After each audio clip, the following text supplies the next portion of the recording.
पुढची बातमी बघूयात। पार्ल्यात तोडकाम झालेल्या जैन मंदिराचा ढिगारा आता हटवण्यात आलाय।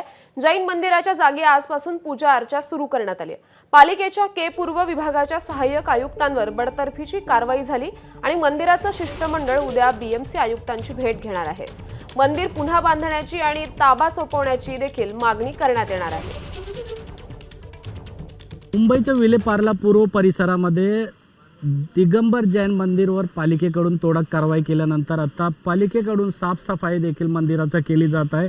आपण पाहिलं तर 16 तारखेला या ठिकाणी पालिकेकडून मुंबई महानगरपालिका के पूर्व विभागाकडून मंदिरावर 40 वर्ष जुनं मंदिरावर आहेत तोडक कारवाई करण्यात आली होती। यामध्ये देखील आपण मोठ्या प्रमाणात मंदिराचं नुकसान झालं होतं।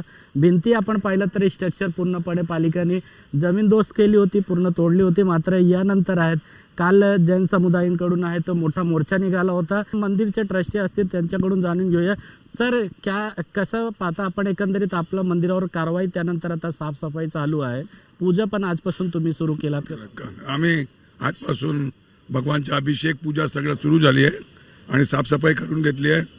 पण असा भगवानला कसा ठेवायचा? आणि आमचे एक भगवान खंडित पण झाले आहे, स्फटिकचे 2 भगवान खंडित झाले, ते पण बरं वाटत नाही।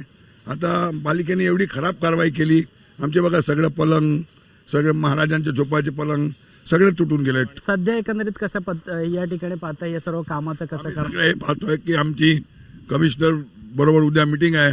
आमच्या परिसर आमच्या नावावर करून द्या, आम्हाला हे सगळं आमच्या ताब्यात द्या आणि आम्ही परत पुन्हा चांगलं मंदिर बांधून इकडे पूजापाठ सुरू करू। नक्कीच आपण उद्या आहे पालिका आयुक्तांसोबत या शिष्टमंडळाची बैठक आहे। यानंतर यांची मागणी आहे आमच्या ताब्यात हा मंदिर द्या आणि पुन्हा आम्ही बांधू आणि पूजापाठ या ठिकाणी करायला सुरुवात करू।